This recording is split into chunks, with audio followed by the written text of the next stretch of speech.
Hello अज्ञानीज। मैं हूं अज्ञानी और ये मेरा फर्स्ट यूट्यूब वीडियो है एंड थोड़ा इम्पोर्टेंट डिस्कशन है, तो आप लोग प्लीज़ थोड़ा सा ध्यान दीजिएगा। इसमें मैं कुछ इम्पोर्टेंट चीज़ों पे बात करने वाला हूँ जो सुनना मेरे ख्याल से आपके लिए थोड़ा सा नेसेसरी है। आप लोगों को तो पता ही होगा, बिहार में इलेक्शंस चल रहा है, इलेक्शन सीजन है। 6 एंड 11 नवंबर को इलेक्शन है बिहार में, जिसके लिए पार्टीज रैलीज कर रही है। कोई बाइक पे रैली कर रहा है, कोई मंच बांध के भाषण दे रहा है।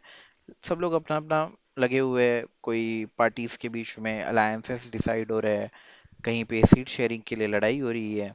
यही न्यूज़ में आ रहा है, दिन रात ये न्यूज़ में आ रहा है। लेकिन ये सब न्यूज़ के बीच में बिहार के कुछ इंपॉर्टेंट न्यूज़ है जो लोग कवर नहीं कर रहे, जो मिस हो जा रहा है ये चैनल वालों से। जैसे कि बिहार में दो तीन गांव है जो आज बहुत बहुत बड़े प्रॉब्लम में है। ये गांव का एग्जिस्टेंस ही आज खतरे में है। ये एग्जिस्ट कर पाएंगे कि नहीं, यही आज के लेवल पे एक डाउट है। ये बिहार में तीन पर्टिकुलर गांव है: नौरंगा, दामोदरपुर एंड जवैनिया। ये टू बी एग्जैक्ट पड़ते हैं भोजपुर डिस्ट्रिक्ट के शाहपुर थाना में। हुआ ये है कि ये तीनों गांव गंगा नदी के अंदर समाने वाले हैं। ये तीनों गांव गंगा नदी के किनारे बसते हैं एंड ये रिवर इरोजन का शिकार बन रहे हैं। अब ये रिवर इरोजन क्या होती है? रिवर इरोजन एक कॉन्सेप्ट है जिसमें नदी अपना पोजीशन चेंज करती है ड्यू टू वाटर फोर्स। अब आपने नोटिस ही किया होगा कि भाई कभी भी आप कहीं पे भी नदी देखोगे, या कोई बच्चा भी जब नदी को अपने फोटो में या ड्राइंग्स में ड्रॉ करता है, तो आपने नोटिस किया होगा कि वो कोई कभी भी कोई भी नदी को स्ट्रेट लाइन में ड्रॉ नहीं करता। हमेशा उसे स्नेक टाइप वे में ड्रॉ किया जाता है, जिगजैग जिगजैग वे में। अब ये होता क्यों है? होता ऐसा है कि जब नदी बह रही होती है तो एक पर्टिकुलर डायरेक्शन में बह रही होती है, और उस डायरेक्शन में हमेशा उसे लैंड का रेजिस्टेंस मिलता है।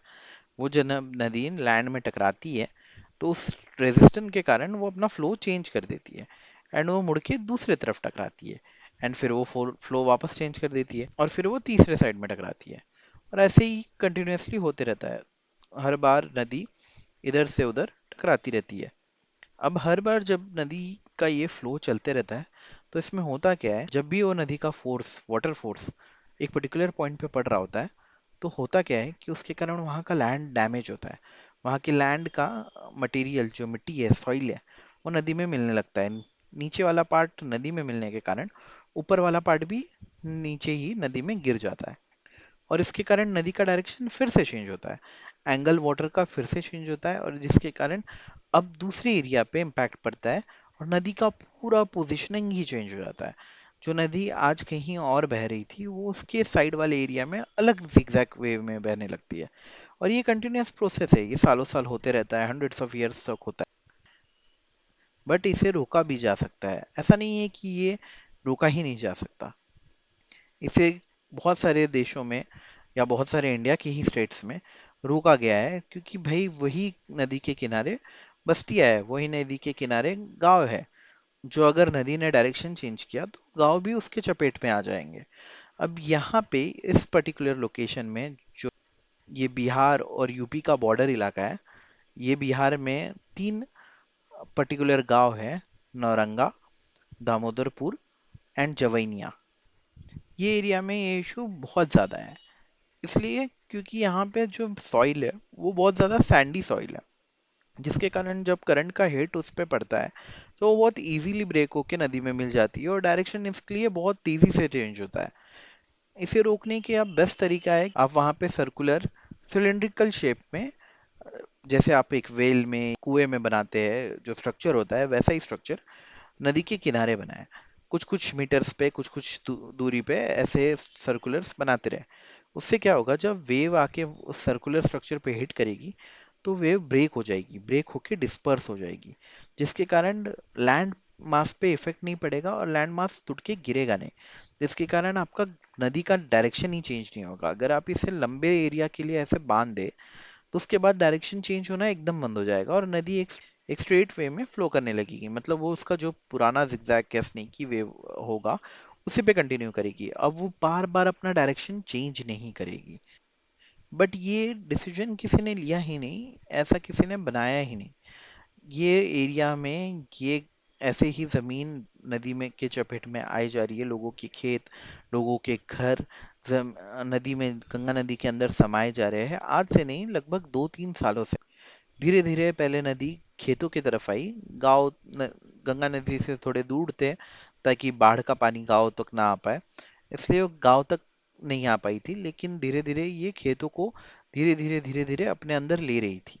लेकिन किसी ने इस पे ध्यान नहीं दिया, किसी ने इसको रोकने की कोशिश नहीं की। वहाँ के किसानों ने भले ही कितने एप्लीकेशंस डाली हो, कितना गवर्नमेंट को बोला हो, गवर्नमेंट के सामने हाथ जोड़े हो, गिड़गिड़ाए हो, लेकिन उसका कोई इफेक्ट हुआ नहीं, गवर्नमेंट ने कोई डिसीजन लिया नहीं।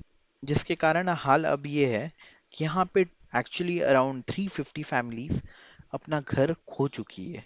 लगभग 3 गांव ऑलमोस्ट डिस्ट्रॉय हो चुके हैं, जिसमें से स्पेसिफिकली जवैनिया गांव तो बिल्कुल नहीं बचा है, वो तो पूरा डिस्ट्रॉय हो चुका है। वहां पे कोई घर या कोई चीज नहीं बची है। और ये गांव वहाँ का one of the most developed गांव था। ये तीनों गांव में या उसके आसपास के पांचों छह गांव में कोई बड़े स्कूल्स या बड़े कॉलेजेस नहीं थे जहाँ पे बच्चे 11th 12th तक भी पढ़ाई कर सके।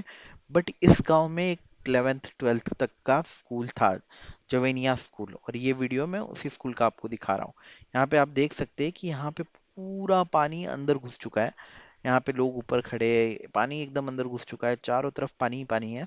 और ये वीडियो लगभग 5-6 दिन पुराना है। उसके 5-6 दिन बाद मैं फिर से वो एरिया में गया था एंड ये उसका वीडियो है। अभी आप देख सकते हैं यहाँ पे कुछ नहीं बचा। वो स्कूल, उसके आसपास का एरिया, अब कुछ भी नहीं है। ये पूरा का पूरा गंगा नदी है। गंगा नदी ने वो पूरा का पूरा एरिया उधर सा अपने है ना। अंदर ले लिया एंड वो पूरा का उधर पूरा ही था एरिया ना पापा डिस्ट्रॉय हो को चुका है। स्कूल, उसके उधर आगे उसके ऐसे पीछे। बहुत सारे घर थे, उसके उसके पीछे आगे लोगों और के लोग खेत बैठा है थे, उसके उधर जो पानी में, खेत मतलब जो जमीन पानी खेत एरिया उनके में। लिए जीने का एक इकलौता जरिया था, जिसमें वो खेती करके वो खेती का उगाया हुआ चावल, गेहूं, जो भी प्रोडक्ट है, उसको बेच के वो अपनी जिंदगी काट रहे थे। अब उनके पास ना खेत है ना घर है। क्यों? क्योंकि गवर्नमेंट या लोकल बॉडीज ने कोई भी डिसीजन नहीं लिया, कोई भी इन्हें बचाने की कोशिश नहीं की। इसमें लोकल गवर्नमेंट यानी बिहार सरकार की बहुत बड़ी गलती है, सेंट्रल गवर्नमेंट की भी गलती है, लेकिन सबसे ज़्यादा मेरे हिसाब से यहाँ के लोकल लीडर की गलती है। यहाँ का लोकल लीडर जो एक आरजेडी पार्टी का एमएलए है, वो उसने भी कुछ नहीं किया। आप नॉर्मली हमारे देश में जो इलेक्शन होता है, वो हम प्रेसिडेंट को वोट नहीं देते, प्राइम मिनिस्टर को वोट नहीं देते, हम अपने चीफ मिनिस्टर को वोट नहीं देते, हम अपने होम मिनिस्टर को भी वोट नहीं देते, हम वोट देते हैं अपने लोकल लीडर को, हम वोट देते हैं, वोट दे के जिताते हैं अपने एमएलए को, हम अपने एमपी को। और उन लोगों का जॉब होता है, इन एमएलए एमपी का जॉब होता है कि आपके एरिया का डेवलपमेंट, आपके एरिया को के इश्यूज को सॉल्व करना। यहाँ का जो लीडर है वो एक आरजेडी का लीडर है। सो इसमें आप किसके पास जाओगे? आप तो भाई गवर्नमेंट एनडीए की है, इंडिया ब्लॉक का आपके पास लीडर है, किसी ने कुछ भी नहीं किया। आपके लोकल लीडर ने कुछ नहीं किया जो आपने इलेक्ट किया था आरजेडी का। आपने जो गवर्नमेंट इलेक्ट की है, मेजर गवर्नमेंट जो पूरे एरिया की, पूरे स्टेट की गवर्नमेंट है, उसने कुछ नहीं किया। और आज हाल है ये है कि भाई ये लोग के पास रहने के लिए घर नहीं है, खाने के लिए खाना नहीं है, जीने के लिए पैसे नहीं है। इन लोगों के का इतना बुरा हाल है कि ये लोग कहाँ रहे हैं इन्हें पता नहीं है। इसलिए आप ये देख सकते हैं, ये वीडियो ये मैंने वहीं से वॉक करते हुए लिया था। यहाँ पे पब्लिक फुट रोड के साइड में टेंट्स डाल के रह रही है। हाँ, ये टेंट्स में वो सारे लोग हैं जिनके वो घर थे एंड वो लोग अब ऐसे ही रोड के किनारे चारों तरफ टेंट्स बना के रह रहे हैं, बिकॉज उनके पास रहने के लिए जगह नहीं है, उनके पास रहने के लिए प्लेस नहीं है। और ऐसा नहीं है कि गवर्नमेंट से इन्हें कुछ नहीं मिलेगा। गवर्नमेंट का एक रूल है कि भाई जितने भी लोगों ने अपना घर खो दिया, उन लोगों को वो लोग 1.5 कट्ठा जमीन देते हैं। अगर आपके पास रहने के लिए कोई जमीन नहीं बची, आपका घर और ये सब किसी एक नेचुरल डिजास्टर में आपका घर और खेत चले जाते हैं, तो आपको 2000 स्क्वायर फीट जमीन मिलती है, 1.5 कट्ठा जमीन मिलती है, जो कि अराउंड 2000 स्क्वायर फीट के अप्रोक्सीमेटली, थोड़ा बहुत आगे पीछे है। लेकिन क्या ये सफिशिएंट है? इसमें कुछ प्रॉब्लम्स है। जैसे कि रहने के लिए तो अगर आप 2000 स्क्वायर फीट इन्हें ज़मीन दे दोगे तो ये लोग वहाँ पे रह सकते हैं, लेकिन ये लोग खेती कहाँ करेंगे? ये लोग तो किसान थे। इन लोगों के पास ऐसे कोई जॉब नहीं है एज सच, कोई दूसरा जीने का लाइवलीहुड का कोई तरीका नहीं है। ये लोग तो खेती करके जीते थे। और 2000 स्क्वायर फीट में आप अगर ये सोच रहे हो कि वो लोग घर भी बना लेंगे, उसमें रह भी लेंगे, उसमें खेती भी कर देंगे, तो पॉसिबल नहीं है ना। ये लोगों के पास पहले एक एक बीघा, दो दो बीघा जमीन होती थी। एंड एक एक बीघा मतलब 20 कट्ठा, 20 कट्ठा, 20 कट्ठा यानी 20 कट्ठा जमीन और 1.5 कट्ठे जमीन में बहुत फर्क है। इन लोगों के पास एक एक नहीं, दो दो बीघा जमीन थी। ये लोग उसमें खेती, काफी ज्यादा खेती किया करते थे। अगर चलो मैं ये नहीं बोल रहा कि भाई इनको अब दो 20 बीघा जमीन दे दो, 10 बीघा जमीन दे दो, जितनी इनकी जमीन थी उतनी की इक्विवेलेंट दे दो, बट आपको इतनी तो देनी चाहिए जिसमें ये लोग खेती कर सके और रह सके, अपनी जिंदगी गुजार सके, खेती करके वो खेती में से निकला हुआ प्रोडक्ट बेच के जी खा सके। और ये सारी सिचुएशन आती नहीं अगर गवर्नमेंट ने या वहाँ के जो लोकल एमएलए है राहुल तिवारी, उन्होंने, किसी ने ये देखा होता, ये हाल को रोका होता, ये सब होने से रोका होता, इसके पहले ही वहां पे ठोकर बनाए होते। और ऐसा नहीं है कि भाई इन लोगों को कोई रोड मैप नहीं था या किसी और को ऐसा करते हुए इन्होंने देखा नहीं है। ऐसा बहुत बार हो चुका है। यहाँ तक कि साइड में ही ये गंगा नदी आ रही है यूपी साइड से, एंड यूपी में जो बॉर्डर वाला एरिया है वहां तक यूपी गवर्नमेंट ने अपने साइड में ठोकर बना रखी है। उन्होंने अपने पार्ट को बचाने की पूरी कोशिश की है। उनके भी एरिया में थोड़ा बहुत लॉस हुआ है क्योंकि भाई उन्होंने जो ठोकर बनाया था वो उनके स्टेट के एंड तक ही बनाया था। एंड हुआ ऐसा कि भाई जब आप पूरा एरिया को, पूरे बैंक को कवर नहीं करोगे, क्योंकि बिहार वाला पार्ट कवर नहीं था, उसके कारण नदी वापस घूम गई, आगे से घूम गई, डायरेक्शन चेंज हुआ। अगर आप ठोकर लगा के पूरे एरिया में रखोगे तो आपका इम्पैक्ट नहीं होगा, तो आपका डायरेक्शन चेंज नहीं होंगे, जिसके कारण नए इम्पैक्ट वाले लोकेशंस क्रिएट नहीं होंगे। वो हो नहीं पाया क्योंकि बिहार साइड में किसी ने कुछ बनाया नहीं, इसलिए थोड़ा बहुत यूपी वालों को भी नुकसान झेलना पड़ा। बट जहाँ यूपी वालों ने कुछ घर खोए, वहाँ बिहार का तो एक गांव जमीनिया पूरा गायब हो चुका है। और अभी भी एक गांव ऑलमोस्ट गायब होने के कगार में है। हाँ, दामोदरपुर जो अगला गांव है जहाँ जिसके पास नदी बहुत पहुंच चुकी है, ये ऑलमोस्ट गायब होने के कगार पे है। मैं आपको मैंने ये इमेज निकाली है, ये पर्टिकुलर इमेज इसलिए निकाली है ताकि आप कंपेयर कर सके कि भाई कितना डैमेज हुआ है। ये आप जो फर्स्ट इमेज देख रहे हैं ये गूगल इमेज है, जो गूगल ने आई गेस 3 या 4 ईयर्स अगो स्कैन जब किया होगा सैटेलाइट से वो एरिया को, तो तब लिया है। ये लाइव इमेज नहीं होती, गूगल लाइव इमेज नहीं देता, गूगल जो लास्ट उसका स्कैन्ड इमेज है वो प्रोवाइड करता है। वहीं दूसरी तरफ मैंने नासा की इमेज डाउनलोड की है। हाँ, ये आपको बिल्डिंग्स और बाकी सब नहीं दिखाएगी, लेकिन ये आपको पोजीशनिंग दिखा देगी। ये लाइव नासा से निकाली हुई, नासा के सैटेलाइट से निकाली हुई लाइव इमेज है। ये यहाँ का हाल अभी है। अभी आप कंपेयर करो, ये दोनों जो पॉइंट्स हैं, जो आपको मेन डॉटेड पॉइंट दिख रहा है, ये दोनों कोऑर्डिनेट सेम है। इसमें आप ये गूगल वाली इमेज देखो, इसमें गंगा नदी किस लोकेशन पे कितने दूर है वो पर्टिकुलर कोऑर्डिनेट से, और यही दूसरे तरफ वही कोऑर्डिनेट से गंगा नदी अब जो नासा वाला इमेज है, जो लाइव इमेज है, जो 2-3 साल बाद का करंट इमेज है, इससे गंगा नदी कितने दूर है वही पर्टिकुलर। आप स्केल भी देख सकते हो, नीचे स्केल भी सेम है, कोऑर्डिनेट भी सेम है, यानी ये पॉइंट और ये पॉइंट का जो आसपास का लोकेशन देखने का स्केल, ये इमेज का वो भी सेम है। फिर भी आपको यहाँ पे दिखेगा कि गंगा नदी जो पहले बहुत दूर थी इस पॉइंट से, अब वो इस पॉइंट के कितने करीब आ गई है।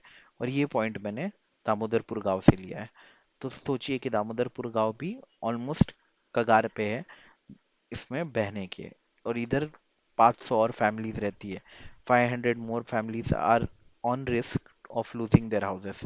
ये लोग भी अपना घर खो सकते हैं, ये लोग भी अपना खेत खो सकते हैं। अगर गवर्नमेंट ने अभी भी कोई स्टेप नहीं लिया, अगर वहाँ के एमएलए ने अभी भी कोई स्टेप नहीं लिया, तो ये लोग अपना घर खो ही देंगे। और ऑनेस्टली अगर इलेक्शन के पहले भी अगर इन लोगों ने अभी कोई स्टेप लेते हुए नहीं दिख रहे, और मुझे तो नहीं दिख रहा है कि इन लोगों ने कोई स्टेप लिया है या कोई डिक्लेयर किया है कि हाँ भाई हम यहाँ पे ये करेंगे, या कोई काम स्टार्ट किया है, और अगर इन लोगों ने अभी काम स्टार्ट नहीं किया, तो आई डोंट थिंक इलेक्शन के बाद तो भाई ये लोग देखने भी आएंगे कि यहाँ पे हो क्या रहा है, या नोटिस भी करेंगे कि यहाँ पे कुछ हो भी रहा है कि नहीं हो रहा है। यहाँ पे बस वही चलेगा कि भाई आपकी जितनी ज़मीन गई गई, आपको 2000 स्क्वायर फीट ज़मीन मिल जाएगी, आप उसमें घर बनाइए या खेती करिए, कैसे तो जिए। घर बनाने के लिए भी आपके पास पैसे नहीं, आपने जो 20-30 लाख रुपए लगा के या सालों सालों मेहनत करके थोड़ा थोड़ा करके पैसे जमा करके गांव में अपना घर बनाया होगा, वो घर तो गया। अब आपको ज़्यादा से ज़्यादा गवर्नमेंट के तरफ से आपको 2 लाख रुपए मिल जाएंगे। अब ये 2 लाख में पता नहीं कैसे कोई घर बनाएगा, इसमें ज़्यादा से ज़्यादा आप झोपड़ा डाल पाएंगे और झोपड़े में रहिए। जहाँ इलेक्शन के लिए भाई हम आपके अकाउंट में पैसा डाल देंगे, हम हर एक परिवार से एक इंसान को गवर्नमेंट जॉब देंगे, ये सब हवा वाली बातें हो रही है। स्पेशली स्पेशली आई थिंक ये हर एक घर वालों के एक इंसान को गवर्नमेंट जॉब देने की बात, जो I don't think is possible. I don't think government के पास इतना पैसा भी है कि वो दे पाएगी। बट मोर इम्पोर्टेंटली कि भाई आप ये सब वादे क्या कर रहे हैं, आप जो जिसका है उसको बचा के तो दिखाइए। आप देने की बात तो दूर, आप मेरा छीनने से तो रुक जाइए। यहाँ पे तो भाई हमारे घर छीन रहे हैं, हमारे घर डिस्ट्रॉय हो रहे हैं, यहाँ पे 2-3 गांव खत्म हो गए, इतने सारे लोगों के घर बर्बाद हो गए। आप इन्हें तो बचा लीजिए। आप कंपनसेट क्या करेंगे, आप लाइफ बेटर क्या बनाएंगे, आप वर्स्ट होने से तो रोकिए। अब जैसी है वैसी तो होने दीजिए। अब यहाँ पे गवर्नमेंट ने रोड्स बनाए, अच्छी बात है, आपने रोड्स बनाए, आपने आवास योजना के तहत इस गांव में, इन तीनों गांव में भी काफी लोगों के घर बनाए। आपने अपने शौचालय के योजना के कारण यहाँ पे लोगों को शौचालय बना के दिए। लेकिन अब क्या रह गया, आपने इलेक्ट्रिसिटी प्रोवाइड की जो यहाँ पे सालों तक नहीं थी। और actually it's a good thing कि भाई यहाँ पे जो 20 साल पहले बिजली नहीं थी, आज से 15 साल 10 साल पहले बिजली नहीं थी, वो जब मोदी सरकार आई थी सेंटर में तो उन्होंने बिजली भी प्रोवाइड की। उन्होंने यहाँ पे नए ट्रांसफॉर्मर्स लगाए कि बिजली अगर आई भी तो, कि बिजली आए भी तो अच्छे पावर के साथ आए। बट अब फायदा क्या रह गया, मतलब आपने यहाँ पे इन्वेस्ट किया था, आपने लोगों के घरों में इन्वेस्ट किया था, आपने अपने रोडों में इन्वेस्ट किया था, आपने अपने इलेक्ट्रिसिटी लाइन में इन्वेस्ट किया था, आपने लोगों को होप दी थी कि उनकी लाइफ बेटर हो रही है, आपने वाटर सप्लाई में इन्वेस्ट किया था। आपने सिर्फ लोगों का जो डिस्ट्रक्शन होना था, लोगों का जो प्रॉपर्टी लॉस होना था वो तो हुआ ही। आपने अपना जो प्रॉपर्टी में इन्वेस्टमेंट किया था, यहाँ पे जो लोगों की लाइफ को बेटर बनाने के लिए जो इन्वेस्टमेंट किया था, आपने उसे भी बर्बाद होने दिया। वो भी अब बर्बाद हो गया। आपने जितना पैसा डाला था उसका कोई मतलब नहीं है अभी, आपने जितने लोगों को घर बना के दिया उसका कोई मतलब नहीं है, क्योंकि वो घर तो खत्म हो रहे हैं, वो घर अब रहेंगे नहीं। आपने जो शौचालय बनाया उसका अब क्या फायदा, अब कौन उसे यूज कर पाएगा भाई, वो तो गया, वो सब खत्म हो गया, नदी सब ले गई अपने साथ। क्योंकि आपने नोटिस नहीं किया, आपने उसके बाद ध्यान ही नहीं दिया, आपको तो बस अलग अलग पार्टीज को बस वोट से मतलब है। लोकल एमएलए को जाके बोला जाए तो वो बोलता है कि अरे गवर्नमेंट हमारी नहीं है, गवर्नमेंट को बोलो। अरे भाई गवर्नमेंट अगर आपकी नहीं है तो आप कर क्या रहे हो, आप यहाँ पे लोकल इलेक्टेड हो ना, आप क्यों इलेक्ट किए गए हो। अगर आपको आपके पास कुछ है ही नहीं है, अगर आप कुछ कर ही नहीं सकते तो आप रिजाइन कर दो ना। आप बोल दो सीधा कि भाई हाँ मैं कुछ नहीं कर सकता, मैं रिजाइन कर रहा हूँ अपनी पोस्ट से। बट नहीं, आपने तो भाई यहाँ के लोगों की एकदम हालत बना के रखी। और ऐसा क्यों हो रहा है, क्योंकि भाई यहाँ के लोग दिल्ली में नहीं जा रहे ना, यहाँ के लोग चक्का जाम नहीं कर रहे ना, यहाँ के लोग जाके खड़े नहीं हो गए ना लाल किले में कि भाई हमें ये चाहिए या वो चाहिए। बाकी जगह दूसरी चीज़ों की लड़ाई हो रही है, यहाँ पे लोग संविधान बचाने के लिए किताबें लेके खड़े हो रहे हैं। लेकिन इधर लोगों के घर जा रहे हैं लोग, अपना सारा का सारा प्रॉपर्टी, अपना सारा का सारा जमीन, अपना लाइवलीहुड खो रहे हैं, किसी को परवाह नहीं है।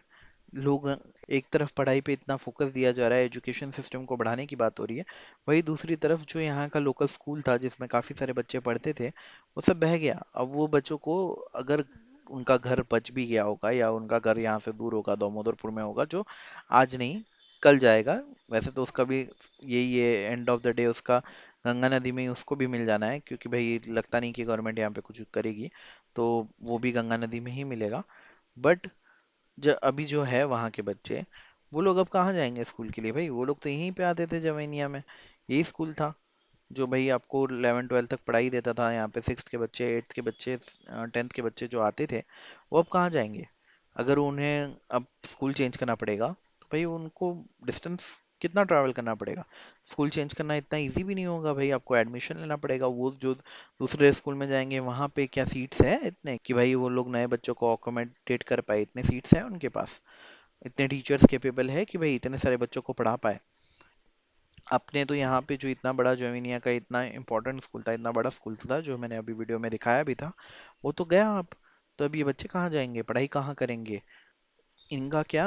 आप एंड ऑफ द डे क्या करोगे, बोल दोगे कि अरे ठीक है, जो 12th में था उसको हम लोग बोर्ड में सीधा निकाल देंगे, पास कर देंगे, बोर्ड्स उसके क्लियर करवा देंगे, 10th वालों को सीधा बोर्ड्स क्लियर करवा दोगे। पता चला कि आप बिना एग्जाम दिलवाए या बिना उन्हें पढ़ाए उनका बोर्ड्स क्लियर करवा दो, लेकिन उससे होगा क्या? भाई, स्कूल सिर्फ पेपर पास करने के लिए नहीं होता, स्कूल सीखने के लिए होता है, नॉलेज को बढ़ाने के लिए होता है। अब ये बच्चे जिनको कोई नॉलेज नहीं मिल पाएगा, वो लोगों को अगर आप क्लियर भी कर देते हो, पास भी करा देते हो, तो क्या मतलब रह गया? इनका जो डेली स्कूल जाने का पार्ट था वो तो अब खत्म हो गया ना। आप यहाँ पे इमेजेस में देख सकते होगे कि चारों तरफ पानी है। वैसे तो ये एरिया पूरा का पूरा डूब जाता है भाई गंगा नदी में जब बाढ़ आती है तो, बट ये लोग फिर भी उसे एक्सेप्ट करते हैं, उन्हें उससे उन्हें प्रॉब्लम नहीं है कि हाँ ठीक है भाई, 1 महीने आएगा पानी, रहेगा पूरे टाइम। हम लोग भले ही उस टाइम पे बाहर नहीं जा सकते, हम लोग भले ही उस टाइम पे कुछ सब्जी या कुछ खरीद नहीं सकते, हम लोग स्टॉक करके रखेंगे। हम प्याज और आलू जो एसेंशियल चीज़ें जो टिकती है काफ़ी टाइम तक, वो रख के रखेंगे। हम लोग चना या ऐसे कुछ मटेरियल रखेंगे जो घर में रह सके, वैसी चीज़ों को रखेंगे और उसमें ही कुक करके कैसे तो अपनी लाइफ गुजारेंगे। ये पॉइंट था, ऐसे ही ये लोग रहते थे, इसकी आदत है इन लोगों को, इससे प्रॉब्लम भी नहीं है इन लोगों को, जो कि नॉर्मली होनी चाहिए, जिसके लिए भी गवर्नमेंट को कुछ करना चाहिए। बट छोड़िए भाई, उतना तो दूर का कोई सोच भी नहीं रहा, उतना तो किसी को एक्सपेक्टेशन ही नहीं है, उतनी तो किसी को होप भी नहीं है। उसको तो लोग ले चुके हैं कि हाँ ठीक है भाई ऐसे चलेगा, लेकिन जो घर है वो एग्जिस्ट ही नहीं करेंगे। 1 महीने के लिए पानी में नहीं जाएंगे, ये बाढ़ नहीं है, वहां पे गंगा नदी आ जाएगी और वो पूरे के पूरे घर को, पूरे के पूरे गांव को, आपके पूरे के पूरे खेत को के ऊपर गंगा नदी बह रही होगी। अब आप क्या करोगे? आपका लाइवलीहुड कहाँ जाएगा? आपके माता पिता या आप जो अभी तक खेती किया करते थे, वो अब क्या करोगे? कहाँ रहोगे? कैसे कमाओगे? कैसे खाओगे? और रही बात जो 1.5 कट्ठा गवर्नमेंट देने वाली थी, अब उसमें भी इशू है कि वो 1.5 कट्ठा भी गवर्नमेंट देने के लिए ढूंढ रही है, लेकिन उन्हें मिल नहीं रहा कोई जमीन की वो दे दे एक्वायर करके। भाई उन लोगों के पास जमीन ही नहीं है, जिनका एक्वायर करने जा रहे हैं वो लोग बोल रहे हैं कि भाई हमारे पास ही इतनी जमीन है, आप उसमें भी एक्वायर कर लोगे तो हमारे पास क्या रहेगा? गवर्नमेंट के पास ही जमीन नहीं है। अब गवर्नमेंट बोल रही है कि भाई हमारे पास जमीन है जो 400-500 किलोमीटर दूर है, अलग एक कोने में किसी एक को दे देंगे, एक कोने में इसी किसी एक को दे देंगे। भाई ऐसे कैसे सेटल होगी पूरी कॉलोनी? ऐसे कैसे अचानक कहीं पे किसी को भी पहुंचा दोगे आप इन लोगों को? और वो भी दे दो तो भी चलेगा, वो भी नहीं दे रहे आप, वो भी आइडेंटिफाई नहीं कर पा रहे हो कि कहाँ पे 500 किलोमीटर दूर, 600 किलोमीटर दूर भी जमीन है, क्योंकि गवर्नमेंट के पास है ही नहीं, गवर्नमेंट के पास जमीन ही नहीं है, गवर्नमेंट के पास देने के लिए कुछ है ही नहीं। लेकिन हाँ, इलेक्शन में पैसे खर्च करने के लिए सबके पास इलेक्शन के फंड है भाई। इलेक्शन में पैसा करने के लिए चारों तरफ लोग निकले पड़े हैं। चारों तरफ जाओगे तो पोस्टर्स पोस्टर्स लगे हैं, टेंट लगा के भाई भाषण दिए जा रहे हैं। रोज टीवी पे आप देखोगे तो कोई ना किसी कुछ बोल रहा है, इधर से उधर रैलीज कर रहा है, ये कर रहा है, वो कर रहा है। उसमें भले ही लाखों करोड़ों खर्च करने के लिए आप लोगों के पास पैसे हैं, बट वही, ये गांव को बचाने के लिए आपके पास कुछ था नहीं। यहाँ पे जब ठोकर बनाने की बात आई, यहाँ पे जब ये गांव को ये हाल से प्रोटेक्ट करने की बात आ रही थी, तो भाई आपने कह दिया कि भाई हमारे पास तो पैसे ही नहीं है, हम लोग तो कंगाल है, हम लोगों के पास कुछ है ही नहीं। और सारा का सारा पैसा अपने जेब में डाल के बैठ गए भाई। अब इलेक्शन के लिए भाई आपके पास बहुत पैसे आ गए, आप करो इलेक्शन। यही हाल है भाई, ऐसे ही रहना है, अभी क्या ही कर सकते हैं। अभी जो लोग रह रहे हैं, जिनके घर आगे शायद गंगा नदी में मिल जाएंगे, वो लोग भाई दिन गिन रहे हैं कि हमारे पास कितना टाइम है, कब हमारे खेत जाएंगे, कब हमारा घर जाएगा। अब बेच भी नहीं सकते ना, क्योंकि भाई कोई खरीदेगा भी नहीं, क्योंकि अब भाई सबको मालूम है कि ये पानी में जाने वाला है। ये गवर्नमेंट, इसको अगर गवर्नमेंट अक्वायर करने के लिए आया जाए ना, तो जहाँ पे बहुत इश्यूज होता है ना कि भाई लोग फार्मर्स जमीन नहीं दे रहे कि भाई गवर्नमेंट एक्वायर कर रही है, इधर इधर आ जाए गवर्नमेंट, ये लोग 1 सेकंड में दे देंगे, मैं गारंटी देता हूँ। ये लोग 1 सेकंड में बोलेंगे भाई हाँ ले लो, कुछ तो मिलेगा, कम में भी ले लो, कुछ तो मिलेगा, कुछ तो पैसे मिलेंगे, उससे कुछ कहीं और लेके वापस खेती स्टार्ट कर पाएंगे। क्योंकि भाई इन लोगों की लाइफ तो अभी दिन गिनने वाली हो गई है भाई। जिसका गया वो तो बहुत दुखी है, वो तो रोड के साइड में पता नहीं कैसे जी रहा है, या जी भी पा रहा है कि नहीं जी पा रहा, भूखे मर रहा है कि जी रहा है क्या मालूम। लेकिन ये लोग जो अभी, जिन्हें मालूम है कि भाई इनका फ्यूचर वही है, ये लोग का भी वही हाल होने वाला है, ये लोग दिन गिन रहे हैं। इन लोगों का हाल वही है कि भाई मौत का टाइम तुमको मालूम है, मौत का दिन तुमको मालूम है, बस तुमको गिनना है।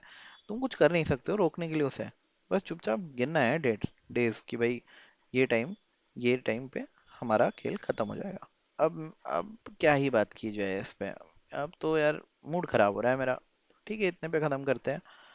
आप लोग प्लीज़ सब्सक्राइब कीजिएगा, लाइक कीजिएगा, शेयर कीजिएगा, क्योंकि भाई ये न्यूज़ चैनल वाले कवर नहीं कर रहे भाई, कहीं पे किसी भी न्यूज़ में नहीं दिखाया जा रहा, लेकिन ये रियलिटी है। आप नेट पे सर्च करके देख सकते हैं। आप, मैंने जैसे बोला, वो पर्टिकुलर कोऑर्डिनेट पे आप जाके नासा के साइट पे और गूगल के साइट पे आप जाके भी चेक कर सकते हैं कि वो नदी का पोजीशन क्या है और वो गांव का हाल क्या है।